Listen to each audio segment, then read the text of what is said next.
एक साइंटिस्ट लड़का 3700 साल बाद वापस जिंदा हो जाता है, जहां वो देखता है कि दुनिया के सारे लोग पत्थर में बदल गए हैं और वो पहला इंसान होता है जो वापस जिंदा होता है। जिसके बाद उसे एक केव में एक मिरेकल फ्लूइड मिलता है जिससे वो अपने दोस्त को भी रिवाइव कर देता है और उसके बाद वो दोनों पता लगा लेते हैं कि वो फ्लूइड कैसे काम करता है। जिसके बाद वो सभी लोगों को वापस जिंदा करने के बारे में सोचते हैं, लेकिन इसी दौरान उनके पीछे शेर पड़ जाते हैं, तो उनसे बचने के लिए उन्हें एक काफी स्ट्रॉन्ग बंदे को जिंदा करना पड़ता है जो जाके उनके लिए एक खतरा बन जाता है। लेकिन उसके बाद सिनको एक लड़की से मिलता है जो उसे अपने गांव ले आती है जहाँ इंसान आदिवासी जैसे रहते हैं। वही उसे पता चलता है कि उनके गांव की प्रिंसेस बीमार है, तो सिनको उसको ठीक करने में अपने दोस्त क्रोम और गांव के कुछ लोगों के साथ मिलके उसकी बीमारी को ठीक करने में मदद करते हैं, जो इस जमाने में कर पाना नामुमकिन था। जिसके बाद उनकी चीफ सिनको को नया चीफ बना देता है और तभी उसे पता चलता है कि उनकी गांव का नाम है इशिगामी विलेज और सिनको का पूरा नाम होता है इशिगामी सिनको। और ये बात प्रिंसेस रूरी जानती है, तो सिनको समझ जाता है कि उनकी गांव को किसने बनाया होगा,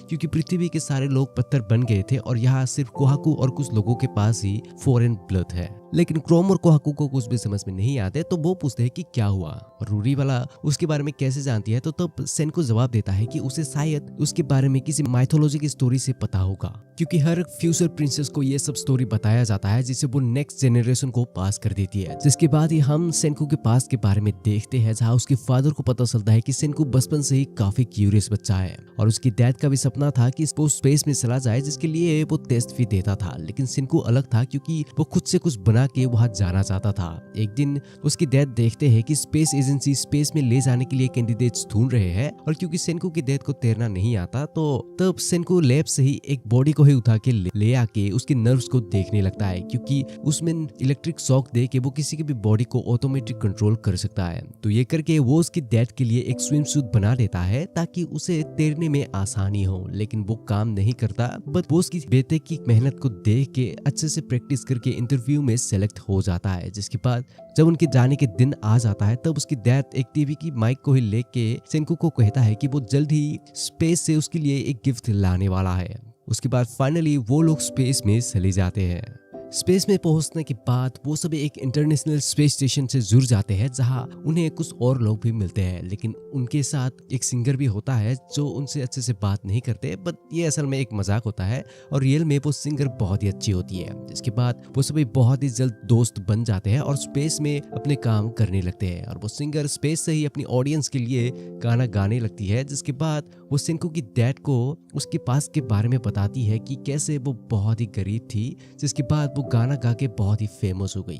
लेकिन तभी उनमें से एक स्पेस से वो खतना देख लेता है, जहां वो ग्रीन लाइट पूरी दुनिया में फैलने लगा था और सारे लोग इससे पत्थर में बदल गए थे। लेकिन क्योंकि वो लोग स्पेस में थे तो उन्हें कुछ भी नहीं होता, लेकिन उन्हें पृथ्वी से कोई भी सिग्नल नहीं मिलता। बट वो लोग देखते हैं कि इंटरनेट चल रहा है लेकिन कोई भी कुछ भी पोस्ट नहीं करता। तो वो लोग लाइव वीडियो को देखते हैं, जहां वो लोग देख पाते हैं कि पृथ्वी के सारे लोग पत्थर में बदल गए हैं, जिसे देख के सारे लोग हैरान हो जाते हैं। फिर एक कहता है कि कोई तो जिंदा होगा तो उन्हें किसी की कांटेक्ट करने तक रुकना चाहिए, लेकिन उन्हें नहीं पता कि वो कब करेगा। तो सिनको की डैड कहता है कि उन्हें वापस जाना चाहिए, क्योंकि इस दुनिया में सभी लोग पत्थर में बदल गए हैं, तो वही लोग जिंदा रह गए हैं और अब पूरी ह्यूमैनिटी उनके ऊपर ही निर्भर करते हैं। जिसके बाद वो लोग पता लगा लेते हैं कि वो रोशनी साउथ अमेरिका से शुरू हुआ था, तो वही सोर्स होगा। जिसके बाद वो अकेले जाने निकलता है, लेकिन वो अकेले ये नहीं कर सकता क्योंकि ग्राउंड में उसकी मदद के लिए कोई भी नहीं है। तो फिर उसे वहां रहने दे के वहां से 3 लोग चले जाते हैं। तो उसके बाद वो लोग फाइनली पानी में लैंड कर जाते हैं। वहां वो सेफ तो होते हैं, लेकिन वो लोग अपने टारगेट में लैंड नहीं होते और साथ में वो लोग उल्टा करके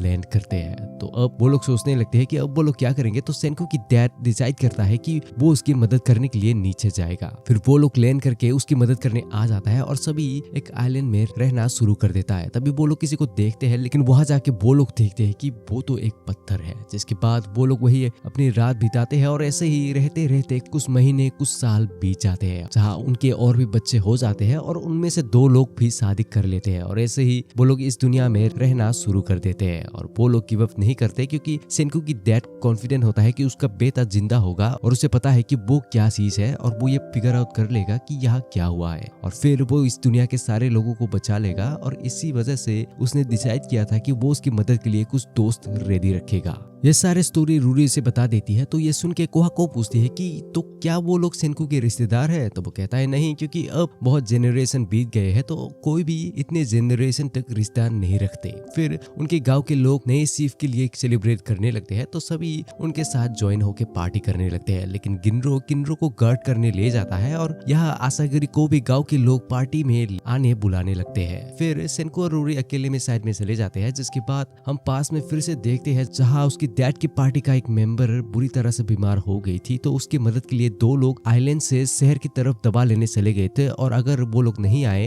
तो वो उनके बच्चों को उन्हें ही संभालने दे देता है। लेकिन वो लोग नहीं आते और वो मेंबर मारी जाती है और उसके बाद वो बीमारी उसके हस्बैंड को भी हो जाता है और सेनको की डैड को पता होने के बाद भी कि उन्हें निमोनिया है, फिर भी वो कुछ भी नहीं कर पाता, जिसके बाद उसकी भी हालत खराब हो जाता है। और जाते वक्त वो अपनी आखिरी शब्द कहता है कि वो खुश है कि उसे इतने दिन जीने का मौका मिला और एक परिवार मिला और जितने दिन वो स्पेस में बिताया वो काफी अच्छे दिन थे, ये कह के वो भी मारा जाता है। तो अब सिर्फ सेनको की डेथ और वो सिंगर के साथ कुछ बच्चे ही रह गए हैं और ताकि वो अपने बेटे को ये बात बता सके उसके लिए उसने वो स्टोरी बनाया था और उसे उन्हें जेनरेशन तक सुनाने कहा था। ये बात जब रूडी उसे बताती है तब वो सोचता है कि उसकी डेथ तो बहुत ही काम के निकले। फिर वो दोनों उनकी गांव की सिमिटरी में चले जाते हैं जहाँ वो कहती है कि वहाँ वो लोग हैं जिन्हें उसकी डैड ने फाउंड किया था और कुछ सालों बाद वो दोनों भी मारे गए थे और उनकी नई जेनरेशन शुरू हुआ। तो उसके बाद सेनको रूरी को कहता है कि वो कुछ देर यहीं पे रहने वाला है, तो रूरी उसे छोड़ के चली जाती है। उसके जाने के बाद वो अपनी डैड के लिए रोने लगता है और उसके लिए ये सब करने के लिए थैंक्स कहता है। फिर जब वो वापस आता है तब वो असागिरी को कहते हुए सुनता है कि सुकासा अपने आर्मी के साथ आ रहा है। तो ये सुन के सेनको कहता है कि अब वो टाइम आ गया है कि वो ये दिखाए कि साइंस किंगडम के लोग क्या कर सकते हैं। यहाँ जब किनरो और गिनरो गार्ड करने लगते हैं तब किनरो बहुत ही परेशान होता है क्योंकि उसे पार्टी में जाना है। तभी वहाँ कोई आ जाता है तो किनरो को गांव के लोगों को खबर देने कहता है और अगर कुछ हो जाए तो वो ब्रिज को भी काट देने कहता है। तो उसके बाद किनरो वहां से चला जाता है और गिनरो धीरे धीरे से पीछे जाने लगता है क्योंकि ब्रिज में उसे एक टाइम में सिर्फ एक ही बंदा लड़ सकता है। तो इसकी टेक्निक को देख के एक बंदा बहुत ही इंप्रेस हो जाता है, तभी एक आके उस पर हमला कर देता है लेकिन किनरो उसे रोक लेता है। जिसके बाद वो बंदा आके कहता है कि ये कोई स्ट्रेटेजी नहीं है और ऐसा लगता है कि ये बंदा थोड़ा स्मार्ट है। और जब वो किनरो के पास आता है तब वो उसे देख के समझ जाता है कि उसे देखने में प्रॉब्लम है। इसी दौरान यहाँ आसागिरी उनको उस बंदे के बारे में कहने लगता है कि वो बहुत ही खतरनाक है और उसका नाम है योगा और अगर वो और चुकासा एक साथ यहाँ आ जाए तो उन्हें कोई नहीं बचा सकता और ताकि वो उन्हें खबर दे पाए इसके लिए ही वो यहाँ जल्दी आया है। ये कहते ही वहाँ किनरो आगे कहने लगता है कि उन पे किसी ने हमला कर दी है। तो जब वो लोग वहाँ जाते हैं तब आसागिरी कहता है कि ये वही है जिसके बारे में वो कह रहा था और वो गिनरो पर हमला कर देता है और वो ब्रिज में उसके पैर को पकड़ के लटक जाता है और किनरो को कहता है कि वो ब्रिज को काट दे, लेकिन किनरो इसके लिए हिम्मत नहीं कर पाता।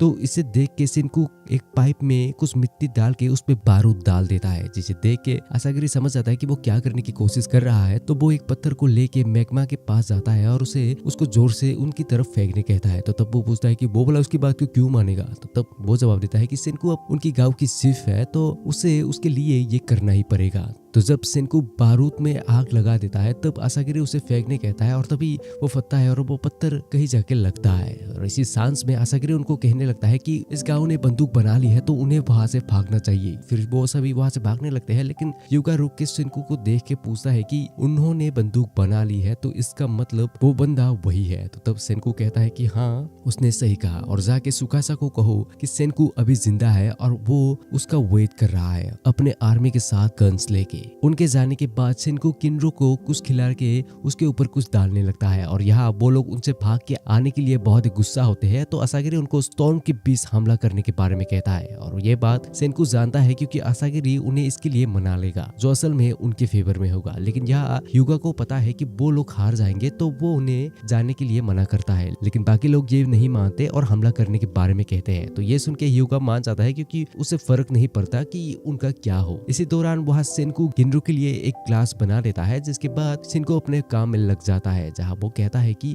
वो लोग ऐसा चीज बनाने वाले हैं जिसे देख के वो लोग हैरान हो जाएंगे।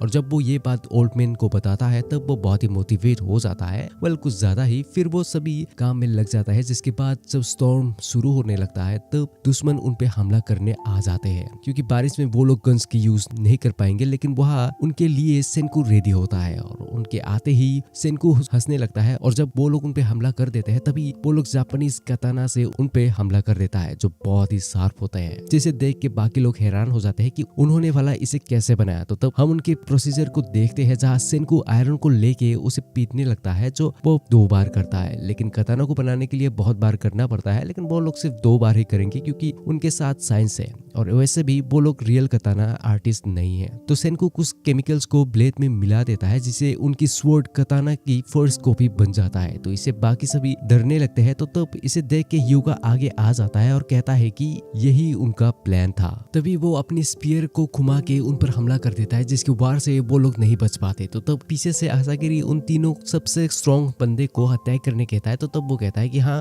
वो जानता है। तो इसे देख के वो सभी असागिरी को गद्दार सोचने लगते हैं, बट वो तीनों प्लान करते हैं कि वो तीनों मिलकर उस पर एक साथ हमला कर देंगे। लेकिन मैग्मा उनके बातों को नहीं सुनता और अकेले ही हमला करने जाता है। तो तब कोहाकू गिनरू को अपनी मदद करने दे के उस पर हमला कर देती है। और जब वो मैग्मा पर हमला करने लगता है तब कोहाकू गिनरू की मदद से ऊपर से उस पर हमला कर देती है, लेकिन ह्यूगा उसे भी देख लेता है और उसकी तरफ अपनी स्पीयर को घुमाने लगता है। और जब वो स्पीयर उसकी पेट में घुसने ही वाला होता है कि तभी उसकी स्पीयर टूट जाता है। तो वो लोग सोचते हैं कि ये क्या हुआ और ह्यूगा सोचता है कि ये कैसे हो सकता है, शायद उसकी स्पीयर को किसी ने ढीला कर दिया था। तो तब वो उस टाइम को याद करता है जब असागिरी ने उसकी स्पीयर को छुआ था। तो वो समझ जाता है कि वो उनकी तरफ है, जिसे वो पहले मना करता है, लेकिन फिर उसे पता चल जाता है। तो तब वो मानता है कि हाँ वो उनकी तरफ है। और तब हम फ्लैशबैक को देखते हैं जहाँ सेनको ने सुइका को असागिरी के पीछे भेज दिया था और वो उसे ढूंढ के एक छोटी सी नाइफ दे दी थी, जिसकी मदद से उसने ह्यूगा की स्पीयर को ढीला कर दिया था। उसके बाद हम ह्यूगा की उस पास को देखते हैं जब सुकासा ने उसे रिवाइव किया था, जहाँ सारे बॉडी बिल्डर्स उसका मजाक उड़ाने लगा था कि ये तो बड़ा कमजोर लेग पीस है। तो सुकासा उन्हें टेस्ट करने देता है। तो वो कहता है कि अगर उसे उसकी पसंदीदा हथियार मिल जाए तो वो उनसे लड़ेगा, जिसके बाद वो उन्हें अकेले ही सबक सिखा देता है। और यहाँ असागिरी भी उसकी स्किल्स को देख लेता है। फिर वो लोग सुकासा की किंगडम में आ जाते हैं, जहाँ उसने अपनी एक आर्मी और एक बेस बना ली है और साथ में उसने कुछ खूबसूरत लड़कियों को भी रिवाइव कर ली है, क्योंकि चाहिए भाई।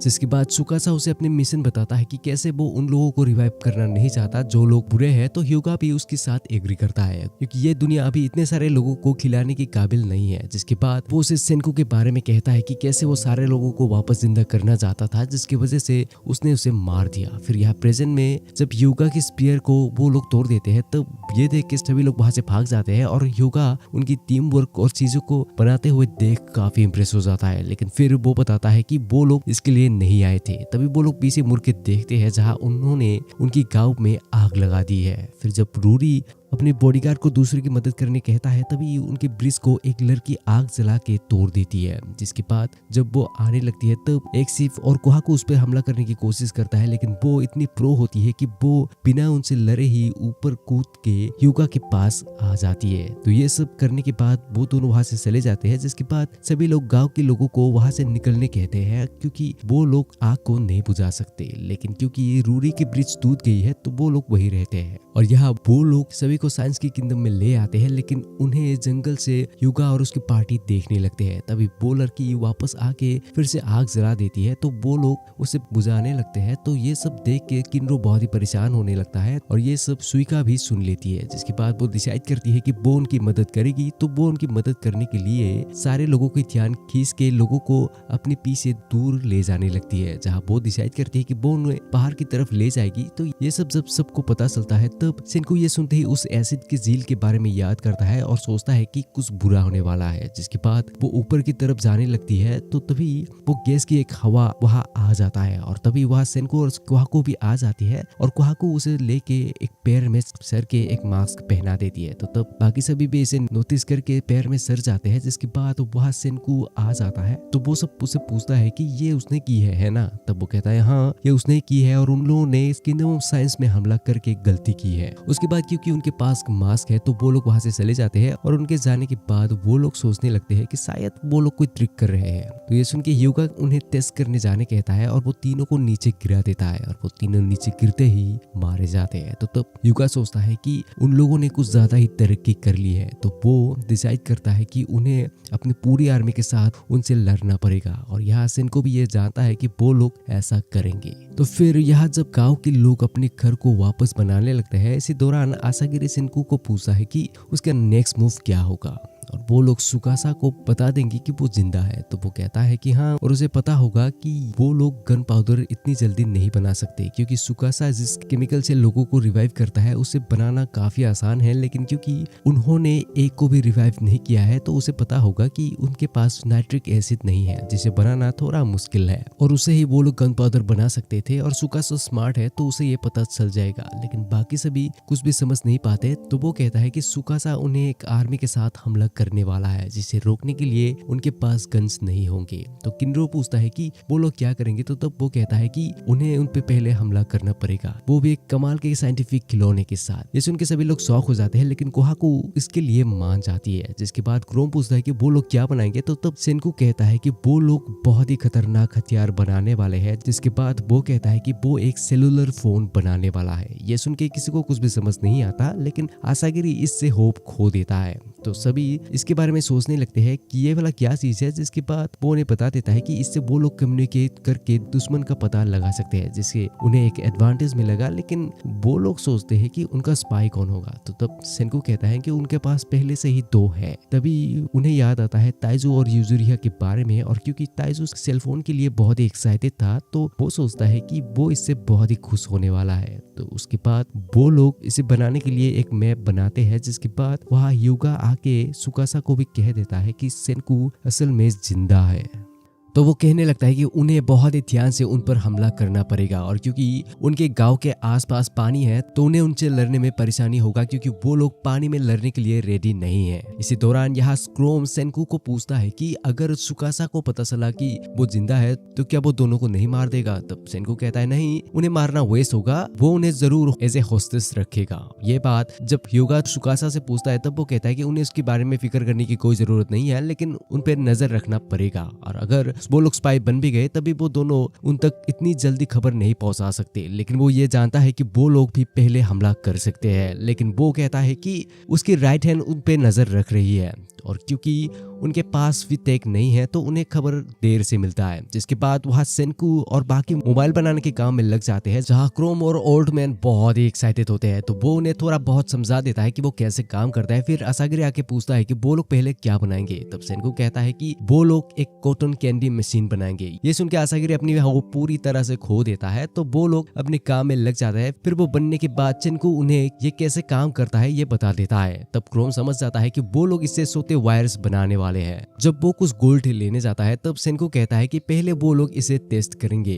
फिर वो गांव में जाके लोगों की चीजों को देखने लगता है, जहाँ उन्हें कुछ शुगर क्रिस्टल्स मिलते हैं। तो वो उन्हें ले आके किनरो और गिनरो को काम में लगा देता है, जिससे देख के सभी लोग हैरान हो जाते हैं। फिर वो उन्हें बना के सभी को दे देते हैं और वो लोग उसे अपने मुंह में डालते ही बहुत ही इम्प्रेस हो जाते हैं। इसके बाद सेनको आसागिरी से पूछता है कि वो उस लड़की के बारे में कितना जानता है। यह सुनते ही किनरो कुछ और ही सोच लेता है। तो तब वो कहता है कि उन पे नजर रखी जा रही है, और आसागिरी जानता है कि अगर ह्यूगा ने उससे कहा होगा तो वो मना नहीं करेगी। जिसके बाद वो जंगल में ही उसके लिए एक कॉटन कैंडी छोड़ देता है। तो क्रोम पूछता है कि वो लोग फला दुश्मन को ये क्यों दे रहे हैं। तो तब वो कहता है कि वो चाहता है कि वो उन्हें बता दे कि उनके पास कॉटन कैंडी है। तो वो लड़की सोचने लगती है कि इसमें कहीं पॉइजन तो नहीं है। तो वो खा के देखती है, जिसे खाते ही उसे अपने पुराने दिन याद आ जाती है। फिर अगले दिन यहाँ किनरो उन्हें अपनी कॉटन कैंडी बना के खिलाने लगता है, जिसे खा के सेनको और आसागिरी जज करने लगते हैं। तो इन सब से परेशान होकर किनरो उनसे पूछता है कि वो लोग भला ऐसे टाइम वेस्ट क्यों कर रहे हैं। तो तब वो दोनों उसे समझाते हैं कि कॉटन कैंडी अच्छे नहीं बने तो उनके गोल्डन वायर्स भी अच्छे नहीं बनेंगे। तो उन्हें ये फिगर आउट करना पड़ेगा कि वो लोग इसे कैसे बनाएंगे। तो उसके बाद किनरो और गिनरो वापस काम में लग जाते हैं। तभी क्रोम उन्हें रुकने देता है, क्योंकि उससे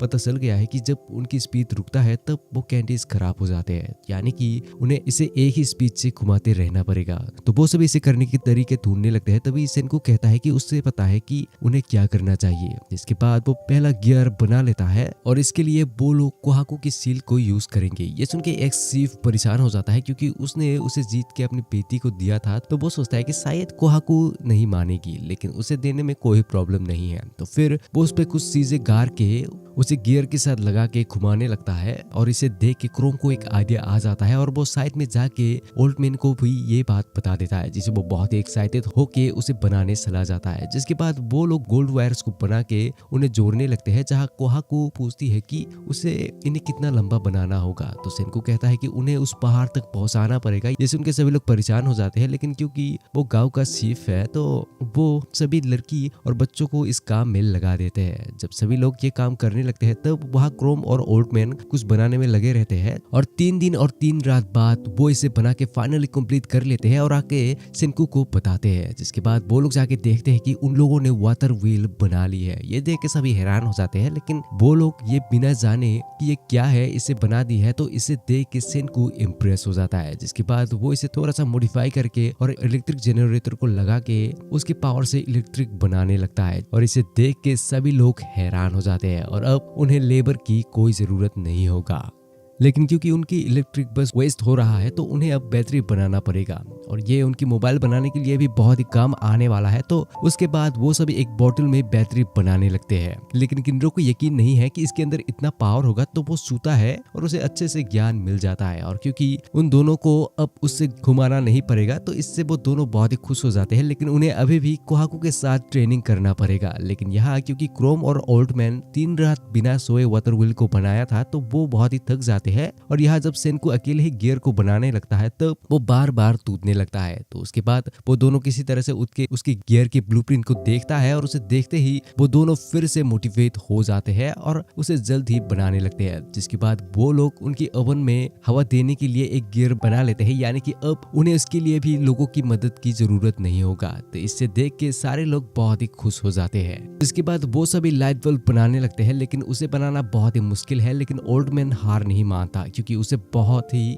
मजे आने लगते हैं और अब जाके वो उसके लेवल का काम कर रहा है। फिर सारे गांव के लोग अपनी नॉर्मल काम करने लगते हैं और ऐसे ही कुछ महीने बीत जाते हैं और ठंड का मौसम भी आ जाता है। जिसके बाद फाइनली वो लोग लाइट बल्ब बना लेते हैं और फिर उससे वो लोग एयर को निकाल के फाइनली एक लाइट बना लेते हैं। फिर रात को कोहाकू कुछ गाँव के लोगों को एक पेड़ के नीचे ले आता है और तभी वहाँ स्नो गिरने लगता है। जिसके बाद सेनको स्विच को ऑन करता है और एक पूरे पेड़ में लाइट चमकने लगता है। इसे देख के आसागिरी कुछ भी समझ नहीं पाता वो भला ये क्यों कर रहा है, लेकिन तभी वो नोटिस करता है कि आज तो क्रिसमस का दिन है। और फिर ये लाइट बनाने की वजह से क्रोम गुफा के अंदर जाके और भी चीजें कलेक्ट करने के बारे में कहता है और पूछता है कि उन्हें क्या चाहिए। लेकिन सेनको कहता है कि उनके पास सब कुछ है, जिससे बेचारा डिसअपॉइंट हो जाता है। लेकिन फिर वो उसे कहता है कि वो कुछ कॉपर्स ला सकता है, तो वो इससे एक्साइटेड होके वहां चला जाता है। तो उसके जाने के बाद ओल्ड मैन पूछता है कि अब वो क्या करेगा। तो सेनको कहता है कि अब उन्हें लेवल 2 की लाइट बल्ब बनाना पड़ेगा। तो ओल्ड मैन काम में लग जाता है, जहाँ वो लोग एक वैक्यूम ट्यूब बनाते हैं और उन्हें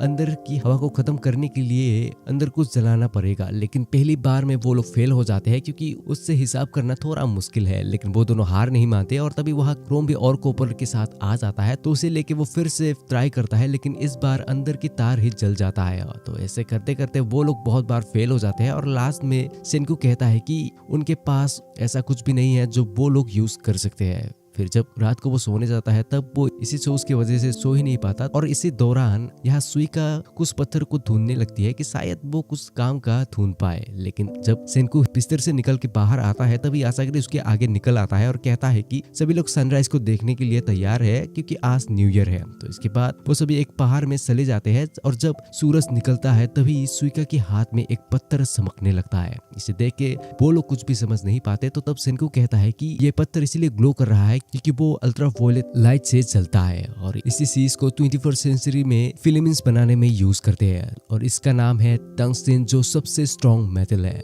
और ये हीट से भी नहीं हारता। तो इसे ढूंढने के लिए सेनको और क्रोम तैयार हो जाते हैं, लेकिन उनके साथ जाने के लिए उन्हें किसी और को चाहिए होगा। इसके लिए वो सबको पूछने लगता है और लास्ट में सेनको डिसाइड करता है कि वो मैग्मा को अपने साथ ले जाएगा क्योंकि उसे ढूंढना और निकालना बहुत ही मुश्किल होगा, तो वो उसके पावर को यूज कर सकते हैं। उसके जाने से पहले आसागिरी उसे कुछ कह के भेज देता है, जिसके बाद वो लोग अपने जर्नी में निकल जाते हैं और गुफा की गेट में पहुंच के सेनकू पानी को छू के देखने लगता है। लेकिन जब वो लोग अंदर जाने लगते हैं तब क्रोम मैग्मा को लेकर थोड़ा परेशान होता है, क्योंकि वो सिर्फ खुद के बारे में ही सोचता है और शायद वो अभी उनको मारने के बारे में सोच रहा होगा। लेकिन उन्हें टंगस्टन चाहिए और उनको मैग्मा की जरूरत है। फिर वो तीनों ऐसे ही जाने लगते हैं। तभी सेनको कुछ सूता है और उन्हें रुकने कहता है, क्योंकि आगे जो पत्थर है वो आसानी से टूट जाते हैं। तभी सेनको के पैर में एक क्रैक की आवाज आता है, तो ये सुनते ही मैग्मा जाके उसे एक पंच लगा देता है और तभी उसके नीचे के पत्थर टूट के वो नीचे गिरने ही वाला होता है कि तभी सेनको उसे रोक लेता है। लेकिन क्रोम उसे कहने लगता है कि उसे जाने दो, नहीं तो वो भी गिर जाएगा और उसने देखा है कि वो उसे मारना चाहता था। तो ये सुन के मैग्मा भी कहने लगता है कि हाँ, उसने सही कहा, क्योंकि वो लोग बिल्कुल भी स्ट्रॉन्ग नहीं है और वो साइंस को बिल्कुल भी केयर नहीं करता, और अगर वो यहाँ नहीं आता तो वो आज उनकी गांव का चीफ होता। इसके बाद भी सेनको उसके हाथ को नहीं छोड़ता और वो उसके साथ नीचे गिर जाता है। नीचे गिरने के बाद सेनको ऊपर जाने के तरीके ढूंढने लगता है। तभी क्रोम ऊपर से पानी गिरा देता है, जिससे मैग्मा गुस्सा हो जाता है। तो तब वो कहता है कि वो पानी को डाल के उन्हें ऊपर निकालने में मदद करना चाहता है। तो तब सेनको कुछ प्लान करता है और मेजर करने लगता है। फिर वो क्रोम को कहता है कि अगर वो उसे कुछ बनाने दे तो क्या वो बनाएगा। ये सुन के वो मान जाता है, लेकिन यहाँ मैग्मा अभी भी उनसे गुस्सा होता है। तो सेनको उसे समझाता है कि उनके टाइम में वो सभी उसके और मैग्मा जैसे लोग एक साथ मिलकर काम करते हैं। तभी ऊपर से बहुत सारे पानी गिरने लगते हैं, क्योंकि क्रोम ऊपर से पानी को पाइप से नीचे डाल रहा है, जिसके बाद पानी फरने लगता है। लेकिन क्योंकि अभी ठंड का मौसम है तो सेनको कांपने लगता है। तो तब मैग्मा उसे देख के अपनी ताकत से ऊपर उठा देता है। फिर पानी फरने के बाद वो भी निकल आता है और आग जला के मछलियां पका के खाने लगते हैं। तो इससे बच के वो लोग फिर से चलने लगते हैं और फाइनली सेनको एक जगह पहुंच जाता है जहां उन्हें एक बहुत ही बड़ा पत्थर मिलता है और सेनको कहता है कि यहाँ उन्हें बहुत सारी चीजें मिलने वाले हैं जो खजाने से कम नहीं होंगी। और क्योंकि वो पत्थर बहुत ही स्ट्रॉन्ग है तो मैग्मा अपने लिए एक डबल एक्स बना लेता है। फिर वो कहता है कि वो असल में उन्हें मारने वाला था, लेकिन सेनको कहता है कि उसे पता है कि उस टाइम में असल में उसने उसे बचाने के लिए उसे धक्का दे दिया था। ये सुन के क्रोम हैरान हो जाता है और उसे माफी मांगने लगता है और उसे मारने भी कहता है। तो तब वो कहता है कि इसकी कोई जरूरत नहीं है, वो उसे मारने ही वाला था, उसने बस अपने मूड को बदल लिया। जिसके बाद वो दोनों सारी चीजों को कलेक्ट करने लगते हैं, लेकिन मैग्मा उनसे गुस्सा हो जाता है और तभी वो आसागिरी की कई बातों को याद करता है, जहाँ उसने कहा था कि उसे सेनको को 3 दिन के रात होने से पहले ले आना है। तो वो उन्हें जल्दी करने कहता है, लेकिन वो दोनों जाना नहीं चाहते। तो वो उन्हें जबरदस्ती बाहर ले आता है और क्योंकि शाम होने ही वाला होता है तो तभी मैग्मा सेनको की आंखों में पत्ती डाल के उसे पकड़ के जल्दी गांव की तरफ ले आने लगता है, जहाँ सेनको सोचता है कि उसे पकड़ के शायद वो लोग सुकासा को देने वाले हैं, क्योंकि ऐसे ही वो लोग जिंदा रह पाएंगे। तब आसागिरी कहता है ऐसा नहीं है। तभी कोहाकू उसकी पत्ती को खोल देता है, जिसके बाद वो अपनी आंखों के सामने एक टेलीस्कोप से सैटर्न को देखता है, जिसे उन लोगों ने सभी ने मिलकर बनाया था, क्योंकि आज सेनको का बर्थडे है। तो ये उनकी तरफ से उसके लिए एक गिफ्ट है। तो इससे सेनको थोड़ा इमोशनल हो जाता है। उसके बाद सेनको आसागिरी से पूछता है कि उसे कैसे पता चला कि आज उसका बर्थडे है। तो तभी उसे याद आता है कि जब उसने उसे पूछा था कि वो कितने दिन यहाँ रह चुका है, लेकिन उसे ये बात पता नहीं होगा कि वो किस दिन रिवाइव हुआ था। तो तब वो कहता है कि उसने ये देखा था कि जिस दिन वो रिवाइव हुआ था उस दिन उसने डेथ को एक पेड़ में ही लिख दिया था। और उसके बाद वो कहता है कि असल में वो उसे मिलने से पहले ही उससे इम्प्रेस हो चुका था।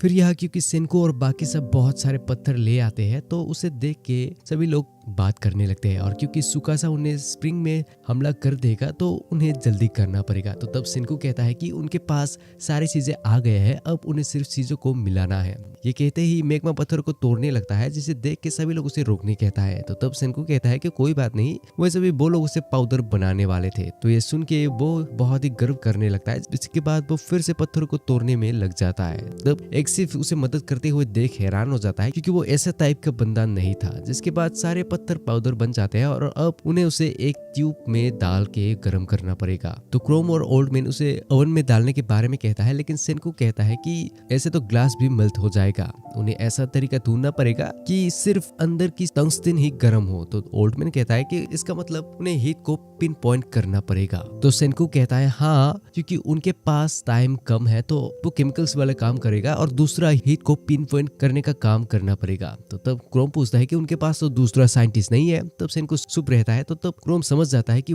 उसका टाइम आ गया है और सेनको भी कहता है कि उसे ये करना पड़ेगा। तो ये सुन के क्रोम मोटिवेट हो जाता है और उस काम करने के लिए एक्साइटेड हो जाता है। और वो दोनों को ऐसे एक्साइटेड हुए देख ओल्डमैन कहता है कि वो जेलस है, क्योंकि बचपन से ही उसे चीजें बनाना बहुत ही पसंद था, लेकिन उसके पास ऐसा कोई नहीं था जो उसके साथ ये चीजें बनाने में इंटरेस्टेड हो। तो तब क्रोम कहता है कि अब उसके पास दोस्त है। तो तब ओल्डमैन कुछ भी समझ नहीं पाता, तो वो कहता है कि उसके पास वो दोनों है। ये सुन के वो इमोशनल हो जाता है, जिसके बाद वो मसल निकाल के मोटिवेट होके काम में लग जाता है। जिसके बाद यहाँ सेनको आसागिरी को अपने साथ लेके अपनी मदद करने के लिए ले आता है, लेकिन उसे साइंस का एबीसीडी भी नहीं पता, तो सेनको को उसे समझाना बहुत ही मुश्किल होने वाला है। फिर यहाँ क्रोम और ओल्डमैन एक बड़ी सी लेंस बना लेता है, और क्योंकि उन्हें नहीं पता कि ये कितना इफेक्टिव है, तो तब उसे टेस्ट करने के लिए ओल्डमैन एक ट्यूब में कुछ मेटल्स को रख देता है ताकि वो लोग पता लगा सके कि ये कितना पावरफुल है। तो क्रोम उसे पकड़ के सनलाइट को उस पे पड़ने देता है और कुछ टाइम बीत जाते हैं, लेकिन कुछ भी नहीं होता। तो तब वो याद करता है कि सेनको ने उसे कहा था कि उसने जितनी चीजों को सीखा है उसे यहाँ लगाना पड़ेगा। तो क्रोम अपनी सारी चीजों को काम में लगा देता है और एक एक करके मेटल को मेल्ट करने लगता है। फिर वो लोग 100 डिग्री सेल्सियस को पार कर जाते हैं, लेकिन सेनको ने कहा था कि जितना गर्म होगा उतना अच्छा होगा। तो क्रोम डिसाइड करता है कि वो लोग इलेक्ट्रिक को भी यूज करेंगे।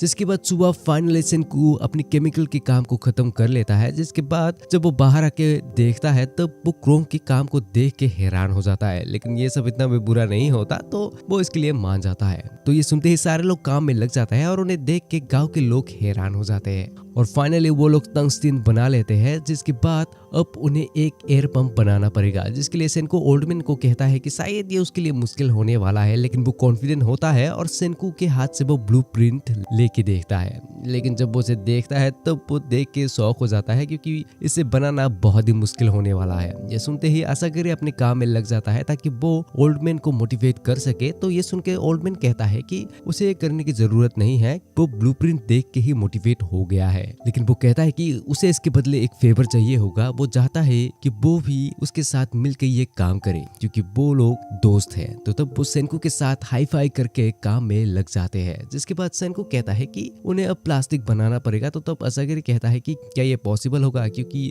उसके लिए तो पेट्रोलियम चाहिए होगा, है ना। ये कहते ही ओल्डमैन उसे वहां से पकड़ के अपनी इस मदद के लिए ले जाता है। उसके जाने के बाद क्रोम और सेनको अपने काम में लग जाते हैं, जहाँ क्रोम को कुछ भी समझ नहीं आता। जिसके बाद सेनको एक फॉर्मूलिन बना लेता है और अब उन्हें कुछ कोयल्स की जरूरत होगा। और क्योंकि अभी ठंड का मौसम है, तो वो लोग देखते हैं कि बाकी लोग ठंड में अच्छे से काम नहीं कर पाते। तो सेनको गांव के लोगों को कुछ कोयल्स लेने भेज देते हैं, जिसके बाद वो सभी के लिए एक हीटर बना देता है, जिससे सारे लोग घर के अंदर ही गर्म होके काम कर सकते हैं। और ऐसे सेनको को कोयल्स भी मिल जाएगा। और ये सब देख के एक सिर्फ उसे इम्प्रेस हो जाता है। जिसके बाद सेनको आसागिरी को बैटरी बनाने के काम में लगा देता है, जहाँ वो गाना गाते गाते बनाने लगता है। तो तब सेनको आके कहता है कि उसे 800 से ज्यादा चाहिए होगा। तो ये सुन के वो रोने लगता है। तो तब रूरी आके कहता है कि वो उसकी मदद करेगी। जिसके बाद सेनको उनके आगे कुछ क्रिस्टल जैसे पत्थर बना लेता है, जिसे देख के वो दोनों पूछता है कि ये क्या है। तो तब सेनको कहता है कि ये मेटल साउंड को इलेक्ट्रिक में बदल देता है। फिर इसी तरह से गांव के सभी लोग अपने काम में लग जाते हैं और ओल्डमैन भी पंप को बना लेते हैं। और इसी तरह से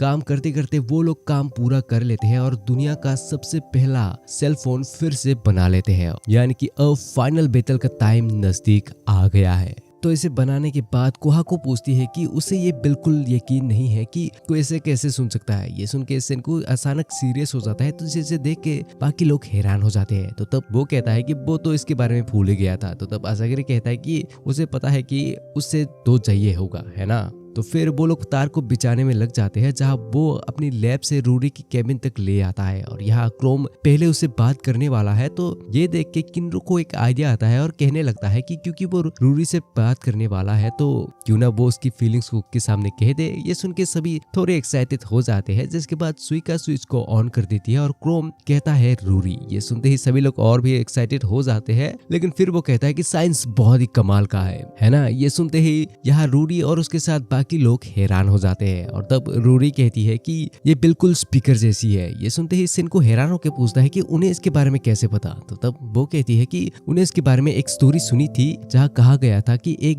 बी अपने नील को जब किसी की ग्रेव के ऊपर लगा देता है तब मुर्दा लोग भी बोलने लगते हैं। ये सुनते ही आसागिरी और सेनको कुछ भी समझ नहीं पाते। तभी सेनको को वो ग्रेव यार्ड याद आता है जहाँ रूडी ने उसे कही थी कि उसकी डैड ने उसे यहाँ लाया था। तो तब वो लोग वहाँ जाके उसे निकाल लेते हैं और सेनको कहता है कि उसके अंदर जरूर उसकी डैड ने उसके लिए कुछ रखा होगा। ये सुनते ही मैग्मा उसे तोड़ने की बात कहता है। तो तब वो कहता है कि इसके अंदर कुछ जरूर कोई ग्लास का शीश होगा, तो उन्हें इसे ध्यान से करना पड़ेगा। जिसके बाद कोहाको आगे आके उसे तोड़ने लगती है, जिसके बाद वो लोग अंदर कुछ देखते हैं। फिर सेनको उसे निकाल के हाइड्रोलिक एसिड में डुबा के साफ कर लेता है। जिसके बाद वो आसागिरी को पूछता है कि ये सब देख के क्या उसे कुछ याद आ रहा है। तभी वो उसे पकड़ के पूछता है कि क्या ये एक सीडी है। तब वो कहता है हाँ। ये देख के गांव के सभी लोग कुछ भी समझ नहीं पाते कि ये वाला क्या चीज है। तो तब सेनको उन्हें ये कैसे काम करता है इसे समझाने लगता है। तो ये सुन के सारे लोग हैरान हो जाते हैं और कहते हैं कि उसकी डेथ तो कमाल के है। तो तब वो कहता है कि उसे यकीन है कि उसने ये नहीं किया होगा, उसके दोस्तों ने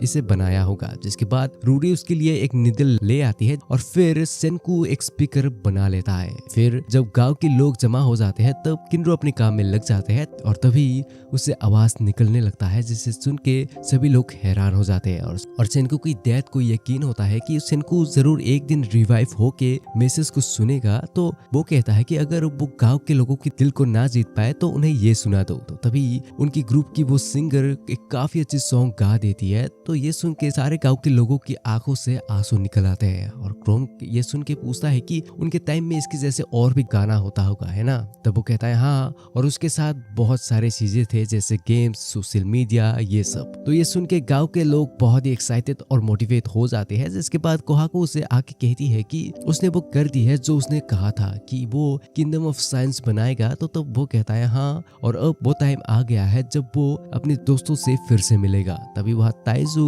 उसे मिलने के लिए एक्साइटेड हो जाता है, लेकिन यहाँ सुकासा के सारे फाइटर्स भी लड़ने के लिए रेडी हो जाता है क्योंकि स्प्रिंग अप आने ही वाला है। और तब सुकासा कहता है कि चलो साइंस को हमेशा के लिए खत्म कर देते हैं और एक नई दुनिया की खोज करते हैं। लेकिन यहाँ सेनको भी उनसे लड़ने के लिए पूरा रेडी होता है और यहीं पे सीजन 1 खत्म हो जाता है। और अगर इस वीडियो पे 3000 लाइक्स आ जाए तो मैं सीजन 2 पे काम जरूर करूंगा। तो वीडियो पसंद आया है तो लाइक करो, ऐसे वीडियोस देखना चाहते हो तो स्क्रीन में आए इस वीडियो को क्लिक करो।